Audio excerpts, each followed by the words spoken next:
I tell you, it's tough these days looking for work. Hell, I've been looking for months.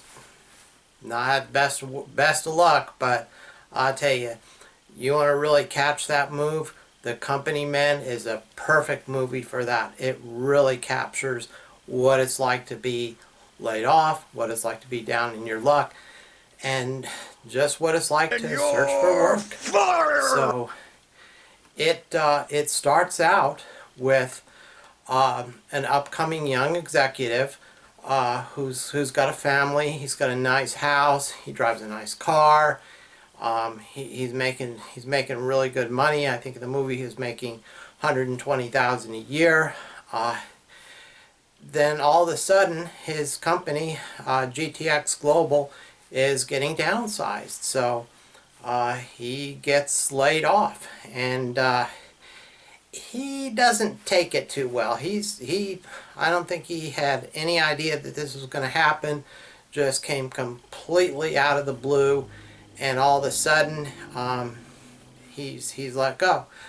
And it's interesting because in this case, they actually were giving their employees, and they laid off a lot of them, outplacement services and job training, and trying to, and quite a, what I think by today's standards would be a fairly generous severance package.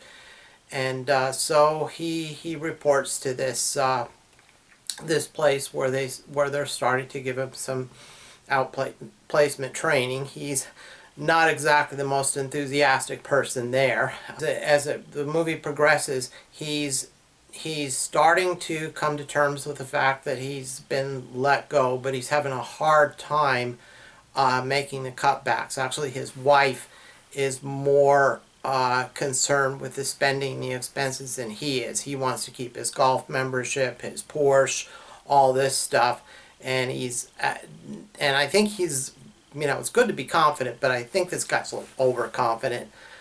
He first off, he doesn't seem too concerned about burning some of his bridges. In the movie, he's apparently been calling and cussing out the HR lady that let him go. One of his friends and his, I think it was his boss, Gene McClary, who he worked with, was going to take him out to lunch and try to give him some good connections. And during the very beginning of lunch, he basically just tells the guy off. He gets up and walks out. He is not a happy camper. So it's, don't think his attitude is really helping him too much. He goes out, he starts looking for work. He goes into one interview that he just absolutely trashes the interview. It turned out the job wasn't exactly what he expected it was going to be. He walks in, and first off, this lady, she's acting like she's really busy and not that concerned with him. He had been waiting there for quite a while. And she's, during the interview, she says, "Hey, I'm hungry. I got to eat my lunch. So you don't mind if I eat my lunch during the interview," which I think is probably a little bit disrespectful. But if you're a prospective employee, you don't want to be disrespectful. You kind of got to suck it up and take it. But he does not exactly do that. First off, when she mentions the job is not local, he seems to at first kind of draw back from it, and then he says, "Oh, okay, I could work, I could relocate." But his very first thing he says is he wants to stay local, and he seems kind of disappointed. And then apparently he'd left the salary blank, not something you're really supposed to do if they ask you that question. So apparently their salary expectation that he had was way off, like by twice what they're willing to pay. So he's not too happy about that. And finally he just essentially walks out of the interview, and he makes a snide little remark to this lady. This lady might be a little overweight. So he essentially tells her, "Well, you need to cut back on the diet sodas while you're at it." And he makes a couple snide remarks, just walks out. not the kind of thing you want to leave a bad taste in the recruiter's mouth, so to speak. You want to try to leave a good impression, even if you don't think you're going to get hired for the job. But he doesn't seem to really care. You'd think he wouldn't.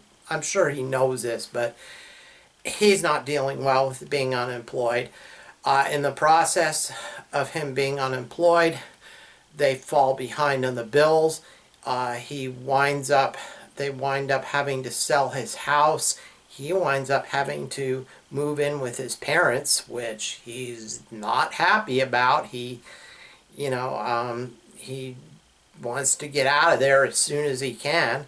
And then he also winds up having to take a construction job with his brother-in-law, Jack Dolan, and he's not really doing too well at that job. You get the feeling that Jack is just kind of giving him and not giving him a hard time. He's trying to go real easy, a little bit easy on him, because he gives him a couple hundred extra in his check, which of course Bobby manages to disrespect him when he finds the extra 200. He raises his voice and says, "Hey, you gave me an extra 200," like he was insulted. And it just, this guy did not exactly ever really like his brother-in-law that much, and I don't think it really helped the situation. He's definitely not a manual labor. It's, you can see him struggling to carry some heavy boards and trying to do some nail some boards onto the wall,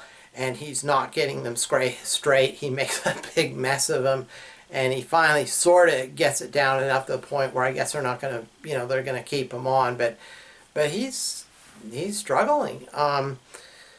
Meanwhile, this GTX corporation keeps cutting people. They cut this manager, Phil Woodward, and he had been working there since the very beginning. He'd made that company his whole career.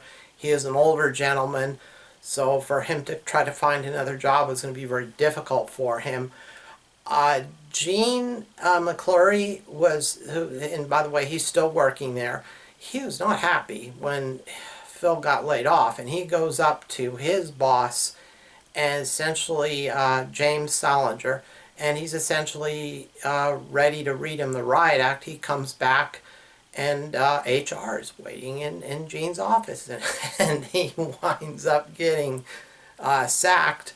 And the real twist to it is that Sally Wilcox, the HR supervisor, was actually his mistress. He's been having an affair with her, and so it really made kind of for an awkward situation. And in spite of her having to let him go, and I'm sure she was just directed to do that, they still seem to continue seeing each other, but you can see there's a great tension between them. And I guess this guy, Gene, his relationship with his wife is crap. She's a real spoiled brat. She had asked him at one point if she could use a corporate jet to go take some friends of hers out of town or something like that, and he said no. Yeah, you could tell she was not exactly, they were not exactly in love with each other. So anyway, Phil Woodward, after getting laid off, he is not handling it.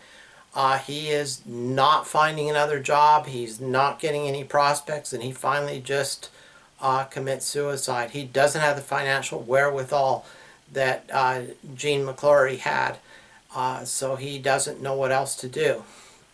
Interestingly enough, Gene McClary, he had made, in the process of the cutbacks, in the process of restructuring, he actually wound up making huge amounts of money on his stock options. He had into the hundreds of millions of dollars, and he was really well off financially, but he wanted to go back, but they weren't going to take him back. So he finally he's pretty disgusted with what GTX Global has done.